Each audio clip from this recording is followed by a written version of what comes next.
you've seen many of my videos, you know that I consider the ability to make fire potentially the most important survival skill you can have in any situation. It just gives you the ability to purify water, to keep warm, to cook food, to scare away the creepy crawlies, and many other benefits. Which is why I always have a lighter of some kind in my pocket. But lighters fail. They run out of fuel, they can get broken or whatever. So the ability to make primitive fire from basically just whatever stuff you find laying around is not only a very useful skill to have, but it's fun too. And to be honest with you, I've not had a lot of success in the past making Bowdrill fires. To date, I have 3 coals so far, 3 Bowdrill fires. The last time that I was able to do that was with Matt Graham's help at SHOT Show 2018. And we actually used this knife Matt designed as a bearing block. It's a primitive folder, it's the Outback folder. And I was so impressed by that, and I was so thrilled by the fact that I was able to actually get a fire going with a Bowdrill. And it was the easiest one so far that I actually went out and bought this knife. About 65 bucks on Amazon. They didn't send me this, I bought it. And I also had a couple of other things I learned from Matt. And so what we're gonna do in this video is we're gonna use this knife and maybe a couple of tricks that I haven't tried before to show you, and live on camera, so to speak, we're gonna go start to finish to make a Bowdrill fire, and we'll just see how it works. So that's what's coming up next here on Survival on Purpose. Oh, and I'll go ahead and warn you, this is probably not gonna be a really short video, and there may be some rambling.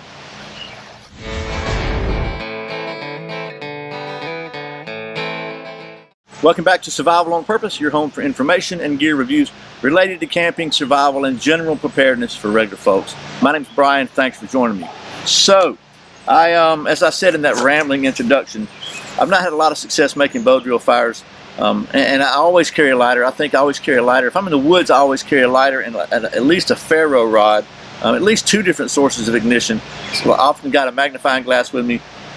Just flint and steel, just any possible way that I can to make fire. I want to have multiple ways to make fire. But I always thought it was cool, and as a Boy Scout, people always ask me, can you make a fire by rubbing 2 sticks together? And I've not been very successful at that. So to date, again, I've made 3 Bowdrill fires. The first one was actually with the long distance assistance of Joe Mobley. And I think I bought some stuff at Home Depot, some wood and stuff, and just to kind of a beginner set. And I was able actually to get a coal on the fire. The second time was at a survival outing I went on from Eco Survival Group, and there was a lot of people there. A guy named Native was there, Alan Kay, Justin Vidito, Justin Cook, Cowie Moorhead, and probably some others that I'm forgetting, but so I'm sorry. But anyway, and so I was able to get a Bowdrill fire that weekend with some help. So, and then the last time, as I said, was with Matt Graham at SHOT Show.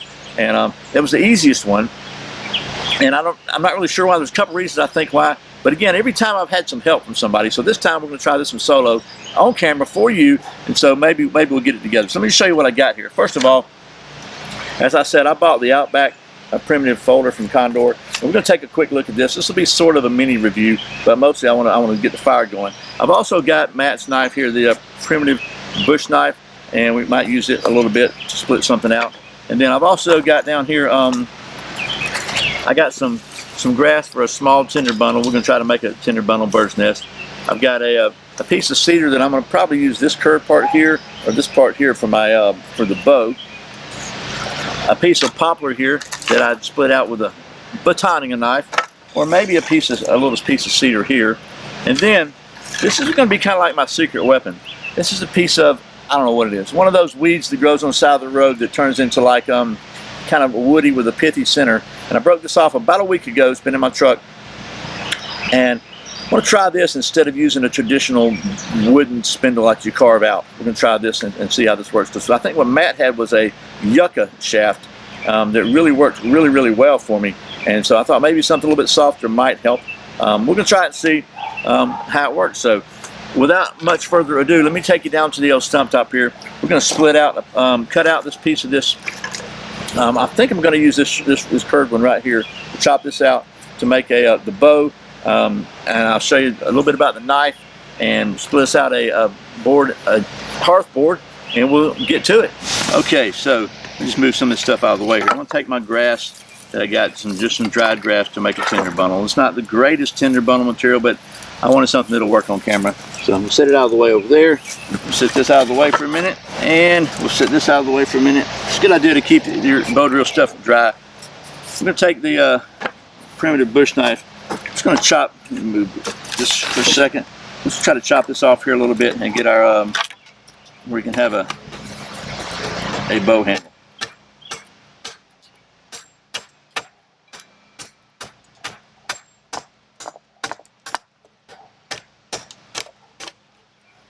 So I think that's going to work right there. Shoot out of the way now. So this is as good a time as any, I guess, to take a quick look at this knife. Kind of go over the specs real quick because I do think it's a really cool knife. So first of all, this again is the Condor Primitive Outback folding knife, and I just want to show you. It comes with this really cool sheath. It's a leather belt sheath that you can mount it. It's going to hold it at a little bit of an angle for you. It's got a pouch on front of it. You could put some tinder in there. You could put some cordage in there for your bow drill. You could have probably some tinder and some cordage, just what you need to make a bow drill. And then, or it's actually got this paracord lanyard that comes with it. I keep it on here because it fits pretty tight in the sheath, and so you pull it out. You can also use this. I've got it tied with a slip knot, so I can pull it out and take it off really easily. Here's a little tip for you. If you tie the slip knot, if you use the short end to come around and poke through, then it won't come out on you when you use it for a stopper knot. It won't pull closed on you. So it still makes a really good stopper knot, but it also lets you untie it really easily when you want to use it. So, but you could also put a piece of bank line or something in here. I usually carry bank line. You could actually put a lighter in here if you want to. But anyway, it's a very nice sheath made in El Salvador. Condors are very well known for their sheaths. As far as the knife goes, it features a micarta scale on one side and an aluminum scale on the other side with a bow drill divot. And this is what we used again at the SHOT Show, and that's just very low friction. I really like that. And then it is a liner lock 1075 carbon steel, and it features a 2 1/4 inch blade or 5.7 centimeters, 2 millimeters thick, with an overall open length of 6 1/4 or 15.8 centimeters. Weighs about 7.7 ounces or 217.7 grams. And it costs about $65 on Amazon. And it's kind of a full flat grind with a secondary bevel on it right there, if you can see that. Let me get it closer. Anyway, it's a completely straight blade, kind of like a really handy little carving blade. It's got a really pretty cool, handy size. It's feels really good, a good grip on it, and you get a lot of control with that little blade. So there's that. Now that's the knife. Let me just set that aside. And again, it's a liner lock. And it's got a sleeve lanyard holding it. So we're going to take the okay, so we're just going to use the paracord that comes with the knife. That way, the lanyard, that would make it nice and simple. I'm just going to tie 2 1/2 hitches on there. And if you're not familiar with 2 1/2 hitches, this will be a little mini lesson. You just loop it around, and you're just going to come up through the loop you just made one time, and then go back around the running end and go back through the loop on the outside of your loop, and that lets you have a knot that'll slip up and slip tight. And you got to pull it kind of tight because paracord's slippery. So once you get it on there, it should be good. And then you're going to want to pretty tight here, but since we're using a pretty, reasonably fragile, more fragile piece of wood, we're not going to make it super tight. But what we'll be able to do is stretch it. So just go ahead and come around here like so. Just put some tension on it. It should be okay because it's not really going to be that big a deal here. We're going to put tension with our hand. But, well, not our hand. It's probably going to be my hand. Your hand's probably not going to be here. If it is, that'd be really weird. Move that out of the way. Let's cut this off to it's kind of got a curve on the end of it there. So we're going to find a nice flat straight spot about right here and just cut it off.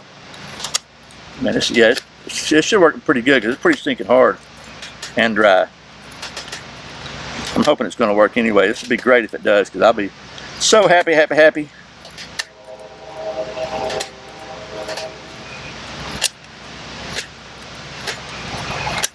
So we don't really want a sharp point here. I'm kind of a dull point on that end, I think, based on what everybody's told me.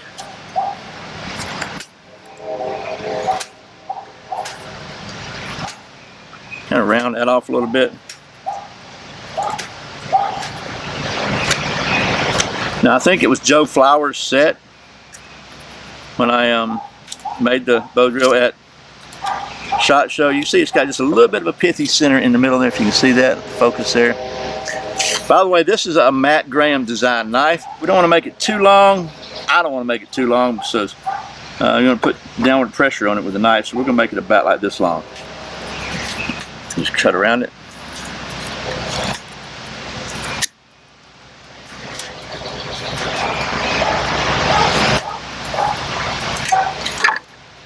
Break it off.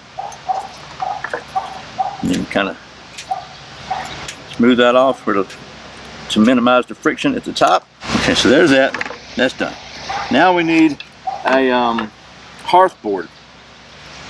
And I think what I'm going to do for the hearth board, I'm going to try to use a piece of poplar. This is a piece of poplar I split out with a knife a while back, but I'm going to try to just notch off a piece of it. And this is where batoning comes in handy. I know we got a lot of people that say there's no reason to baton a knife. Why would you ever baton a knife? Well, you know what? I just don't think you can do this as effectively with an axe or a hatchet. Maybe you can, but I don't think it's as safe for sure. So we're gonna try to get into the middle here a little bit though, so that I got some completely dry wood. So I'm gonna shave off just this little spit right here. Try that.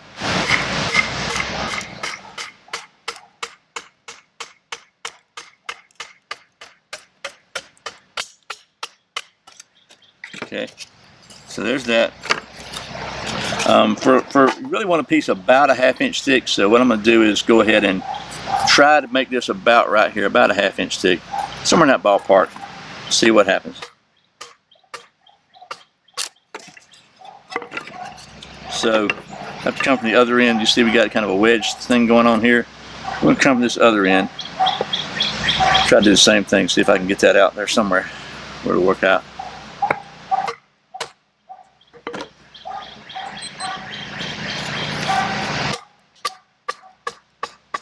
This wood's got a lot of moisture in it on the end. You can see it kind of, it's been raining here 4 out of the last 3 days here, but we're going to call that's probably close enough. We'll go ahead and shave her down a little more.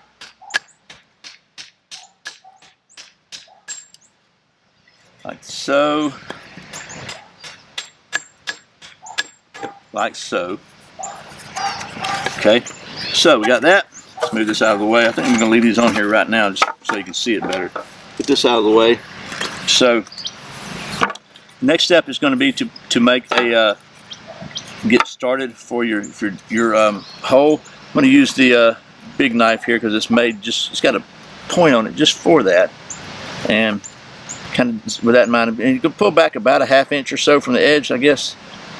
I'm just going to start boring a hole here. Start about right here. We don't get to. Okay. Let's see. Does that look good? Man, I kind of wish Matt were here, but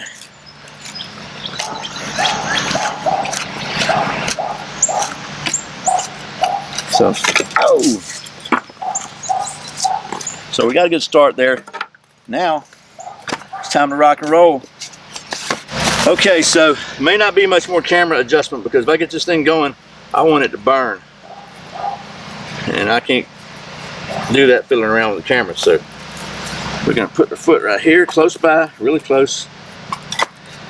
And this is just a burn-in part here anyway, so we got to burn it in and cut a knot. So first thing I want to do, get my leg out of the way, lean over, I can put really good pressure down here. Not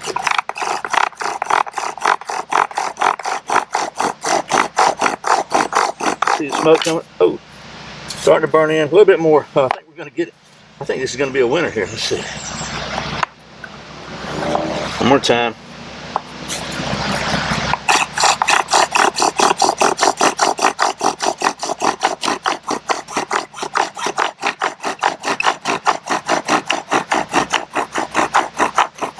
Okay, stop there. Oh yeah, this is going to work. So now, hopefully you can see all that. So now what we want to do is take the hearth board, we're going to carve a notch in it, like a V notch. It's going to be basically like here and here. So we're going to go ahead and get here where you can see that. You see that there? Okay, so we're going to carve right there and there. So Let me just get to do this safely. And I think what you really want is a little bit more room at the bottom, so the notch just kind of flares open towards the bottom. And I am by no means an expert in this. Little saw, like on a Leatherman or a Swiss Army knife, works really good on this. But basically, you just want to make a notch into about a quarter of the way into that, so you got somewhere for the dust that you're going to create to fall. So just take your time. You don't want to cut yourself in the wild, trying to be in a big hurry. You don't need to be in a hurry. You don't want to make it too big, because if you make it too big, you'll drill out the side. I think that's going to be okay. I might be a little big on this side over here, but we'll see. I got it flared out at the bottom. I think that's going to be okay. So we'll put this aside for a second. The next thing we need to think about is a tinder bundle. So basically, you want something that's going to be able to receive the coal that you do make. It's going to burn easily. I've got some pretty good dry grass here. I'm going to kind of fold that up and make a little loop out of it where it'll catch something. And then I've got here some cedar, this dried cedar. I'm going to take some of the cedar bark and just pull it off, sit it down here on my board for now, because it's really dry. Very burny stuff, very flammable. And just want to get this really small, fine stuff there, and kind of wad it up and put it in the center of my tinder bundle so it'll really catch easily. This grass is very flammable anyway, and you can actually take we'll take the back of it. It's got a pretty sharp spine on it, and just scrape a bunch of scrapings down in here to it. And then we'll set this. You really don't want to keep that off the ground though. That's why I got this thing. Kind of set that down like that. Scrape. Just get some fine stuff to get started. Okay, so you see that? That's really good stuff right there. Okay, so we'll put that kind of in the center of our tinder bundle. And this is not the best tinder bundle I've ever made, because the reality is, you really want to. This is where the rubber meets the road here. Now, this is what's important. You work really hard to get a coal. You want to have a good place to put it. You don't want to waste that opportunity if you do get a coal. So we'll scrape a little more here.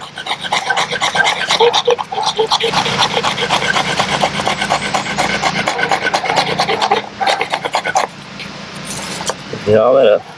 Kind of bunch all that together right here in the middle, right there. You can see that, and get the rest of it, and then actually take some of this and kind of wrap it around the bigger stuff so give it some body.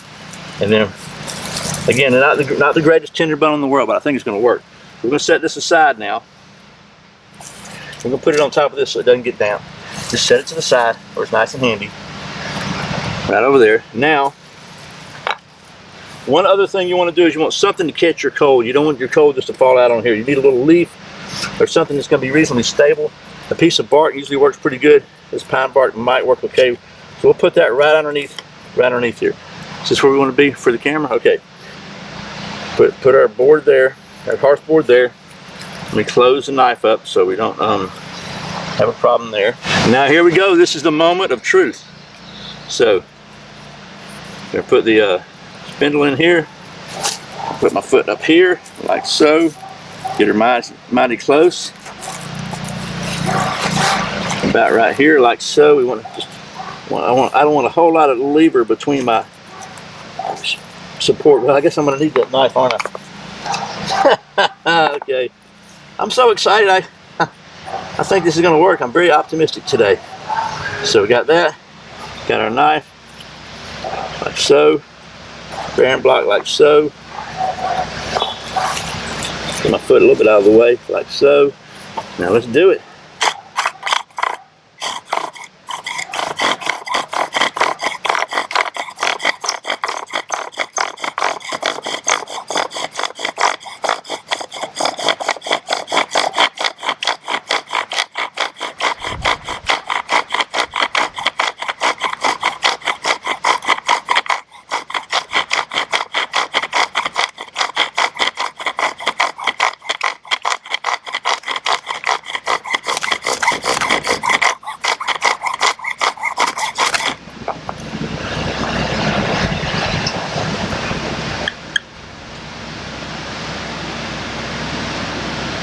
toe is lit.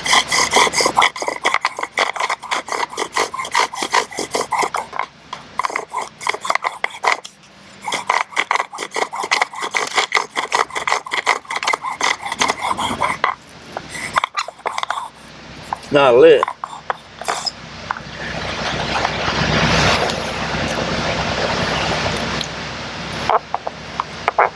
Put a piece of wetness up in here and see if that helps.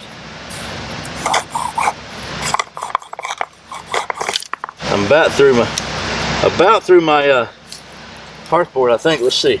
Yeah, I'm almost through it. I'm gonna have to cut another hole here. I'm gonna save this for the next time. I'll make another hole. Let's start over. Let's go ahead and use that dust there. Keep the same dust under there so it gives a little more dust. I think I got my notch too wide again, but we're gonna give it a shot. All right. Oh, maybe it's too tight. I'm sure. Ow! I pinched my finger. I'm sure if you know what you're doing on this, you're laughing at me right now, but I don't care. Laugh away. I'm just really hoping I don't have to change the name of this video to Bowdrill Fail. There's a couple of challenges for using this small stick. It's a lot smaller than the divot here. Don't really want to get my shoelaces in there, do I? Move you out of the way. Alright, fine, whatever. Try to, yes, I screwed my notch up.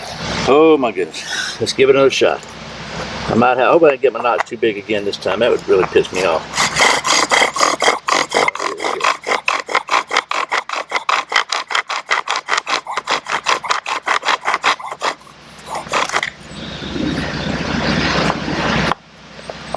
Not wanting to stay tight on the skin.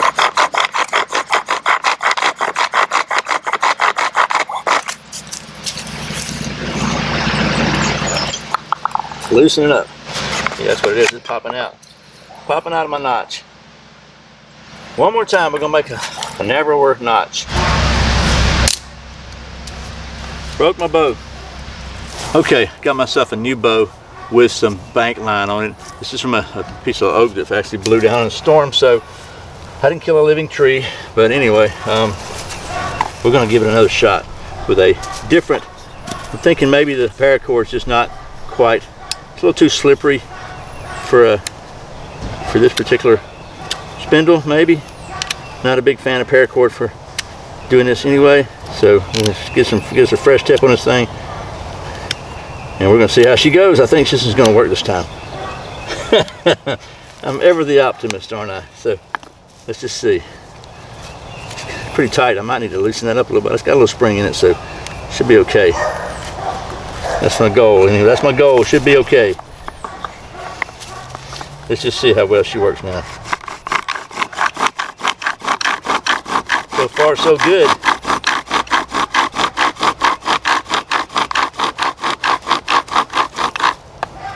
Okay, I'm really confident this time. really confident this time. I'm not gonna make too big a notch. I got it far enough back, it shouldn't jump out. That's like the roar of wild animals to inspire you. Let's get us a fire going. Okay, here we go.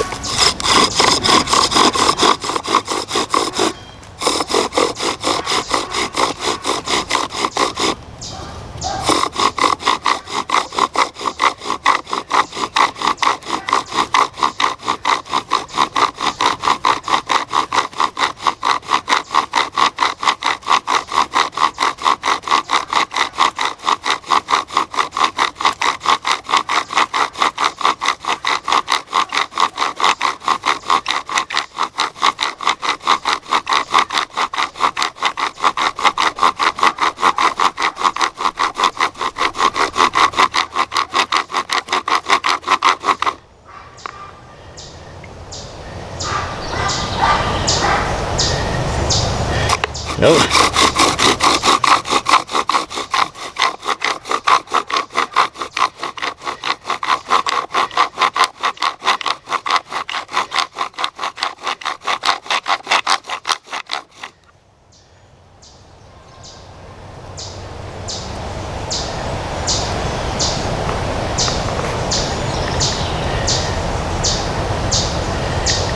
Still smoking. Still smoking.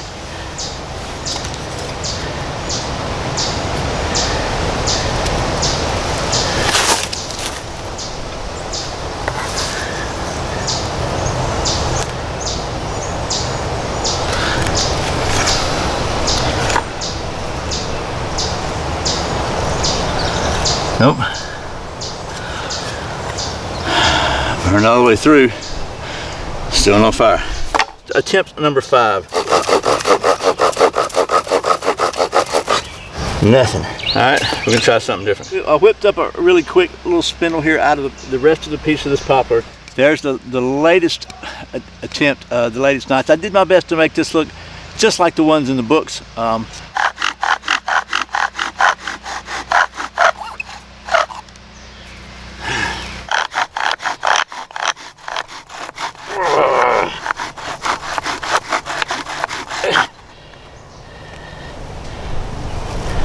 I gotta rest.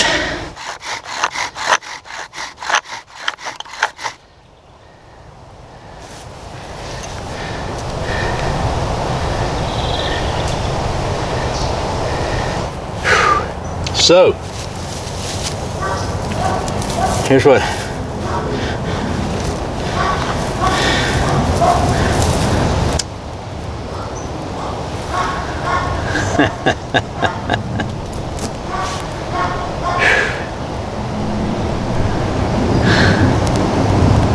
All right, well, I really wanted to get a coal for you and a Bowdrill fire going, but I got to tell you, just didn't happen. And I tried, as you saw, I tried everything I could. But I'm going to go ahead and post this video because I think it just it actually underscores and makes a really good point that if you you see people on the internet and on TV, you know, whipping out a Bowdrill fire like it's nothing, and you got a fire going, and next thing you know, you got a roaring fire, and that's great. And it's a useful skill. It's fun to play and learn it. But unless you're really good at this, I think it'd be a huge mistake to think that this is friction fire, primitive fire is going to be your primary method for survival fire starting. The people I know personally that I've met that are really good at primitive fire, something they all have in common is, well, almost without exception, is they got one of these in their pocket. You know, because it's a great skill to learn. Again, it's just interesting. It's a cool hobby, but unless you're really good at it and really confident at it, then I wouldn't count on it. So I'm going to keep practicing on this thing, and I'm going to get this one day. I'm going to get to where I can at least consistently do it. I think it seems like it's one of those things that if you ever really get it to click, it'll click. Who knows, maybe it's different materials. I'm going to have to try some different materials or whatever. This is poplar spindle. I tried the whatever the weed spindle. It wasn't working. So I hope this has been helpful. Thanks for watching Survival on Purpose. I put out a brand new video every Friday and Saturday, and very often random videos throughout the week. You can check out another one right here. If you're not subscribed, please click right down there and subscribe. Click that little bell, ring that bell when you do, and you can get notified when I put out new videos. I really appreciate the support. Once again, my name's Brian. You're watching Survival on Purpose. Remember, survival's not an accident. So be prepared. I'll see you next time.